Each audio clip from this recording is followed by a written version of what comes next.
Hello everyone, আসসালামু আলাইকুম। উর্মি কিচেনে আপনাদেরকে স্বাগতম। আজকে আমি রান্না করে দেখাবো গাজরের পায়েস। খুব সহজে রান্না করে দেখাবো। আপনারা স্ক্রিনে দেখে বুঝতে পারছেন এটা কতটা মজার হয়েছে। সবাই সম্পূর্ণ ভিডিওটি দেখবেন এবং সাথেই থাকবেন। তো চলুন দেখে নেই।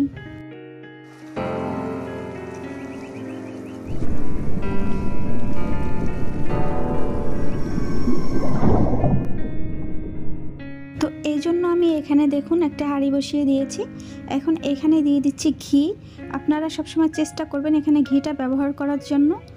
এখন এই ঘিটা গরম হয়ে গেলে এখন এখানে দিয়ে দিচ্ছি কিছু বাদাম কুচি, দিচ্ছি কিশমিশ, আর দিচ্ছি তেজপাতা আর দারচিনি। এইগুলোকে আমি এখানে একটু ভেজে নিচ্ছি। আপনারা এটা সব সময় চেষ্টা করবেন এটা একটু ভেজে নেওয়ার জন্য, আর তাহলে কিন্তু এটা খেতে খুবই ভালো লাগে। তো আমি এগুলোকে হালকা করে ভেজে নিচ্ছি, বেশি কিন্তু ভাজতে যাবেন না, তাহলে কিন্তু কালো হয়ে যাবে আর তিতা লাগবে। আমি কোন পর্যায়ে এটা নামিয়ে নিচ্ছি সেটা আমি দেখিয়ে দেব।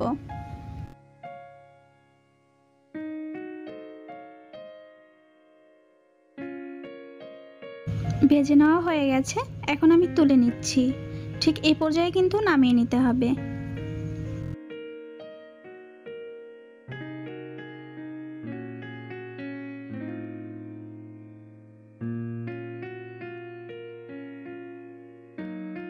তো এখন এই ঘিয়ের মধ্যে আমি যে গাজরগুলো একদম পাতলা স্লাইস করে কেটে রেখেছিলাম, একদম ঝুড়ি ঝুড়ি করে কেটে রেখেছিলাম, সেই গাজরগুলো এখানে দিয়ে দিচ্ছি।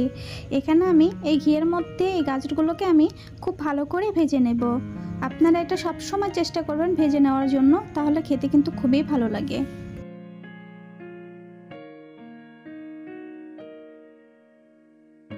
তো দেখুন ভেজে নেওয়া হয়ে গেছে, এখন আমি তুলে নিচ্ছি।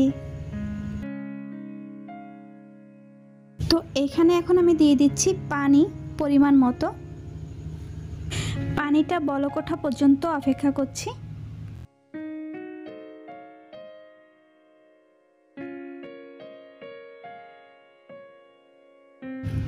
দেখুন পানিটা কিন্তু বলক উঠে গেছে। এখন আমি এর মধ্যে দিয়ে দিচ্ছি 1 কাপের মতো গুঁড়া দুধ। যেহেতু আমি এখানে গুঁড়া দুধটা ব্যবহার করব, এজন্য আগে থেকে পানিটা গরম করে নিয়েছি। আর আমরা কিন্তু সব সময় জানি যে গরম পানির সাথে কিন্তু গুঁড়া দুধটা খুব ভালোভাবে মিশে যায়। এজন্য আমি আগে থেকে গরম পানিটা করে নিলাম। এখন আমি দুধটা দিয়ে দিয়েছি, আর এখন গরম পানির সাথে দুধটা কিন্তু খুব ভালোভাবে মিশে যাবে। দুধটা বলক উঠে গেছে, এখন আমি এর মধ্যে দিয়ে দিচ্ছি 2 মুঠো পোলাও চাল। এই চালটাকে আমি খুব ভালো করে ধুয়ে নিয়েছি, ধুয়ে দিয়ে দিলাম। আর এই পর্যায়ে আপনারা দেওয়ার জন্য চেষ্টা করবেন, নয়তোবা কিন্তু চালটা আবার সিদ্ধ হবে না। ঠিক এই পর্যায়ে আমি চালটাকে আগেই সিদ্ধ করে নিচ্ছি।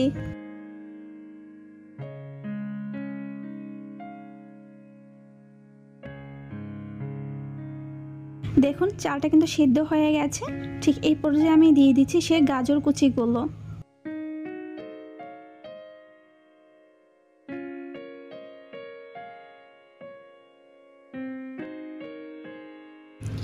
এখন দিয়ে দিচ্ছি কিছু লবণ, মিষ্টির ব্যালেন্সটা ঠিক রাখার জন্য। আমরা কিন্তু সবাই জানি যে লবণে কিন্তু খাবারের টেস্টটা বাড়িয়ে দেয়।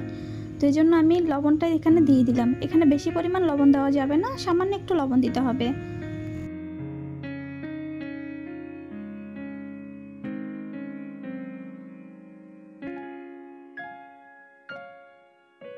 এখন এইখানে আমি যে মশলাগুলো ভেজে রেখেছিলাম সেইগুলো দিয়ে দিচ্ছি। দারচিনি, তারপর হচ্ছে তেজপাতা, কিশমিশ যেগুলো ভেজে রেখেছিলাম সেইগুলো দিয়ে দিলাম। এটা কিন্তু নাড়াচাড়া বন্ধ করা যাবে না, তাহলে কিন্তু নিচে লেগে যেতে পারে। আপনারা হালকার উপরে কিন্তু সবসময় নাড়াচাড়া দিতেই থাকবেন, যাতে নিচে লেগে না যায় সেজন্য।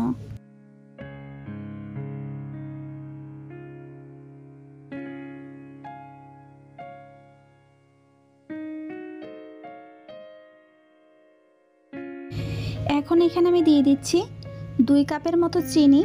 আপনারা যে যেমন মিষ্টি খেতে পছন্দ করেন ঠিক সেই অনুযায়ী মিষ্টিটা ব্যবহার করবেন। আমি এখানে 2 কাপের মতো চিনি দেব।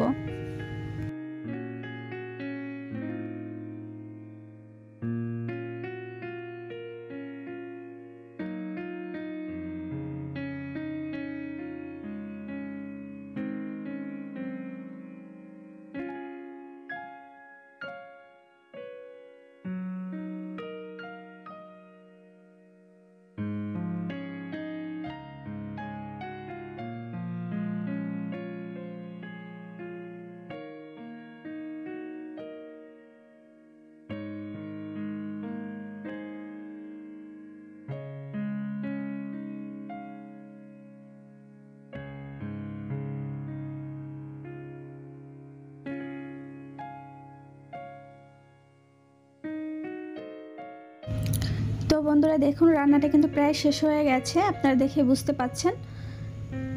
তো এখন আমি এটা নামিয়ে নিচ্ছি আর পরিবেশন করে দেখাচ্ছি এটা কতটা সুন্দর আর পারফেক্ট হয়েছে। তো বন্ধুরা আমার ভিডিওটি আজকে এ পর্যন্তই। আমার এই ভিডিওটি যদি আপনাদের ভালো লাগে অবশ্যই লাইক কমেন্ট শেয়ার করতে ভুলবেন না। তো সবাই ভালো থাকবেন, সুস্থ থাকবেন। নেক্সট ভিডিও পেতে হলে আমার চ্যানেলটি সাবস্ক্রাইব করুন এবং বেল আইকনটি ক্লিক করুন। তো সবাই ভালো থাকবেন, সুস্থ থাকবেন। আল্লাহ হাফেজ।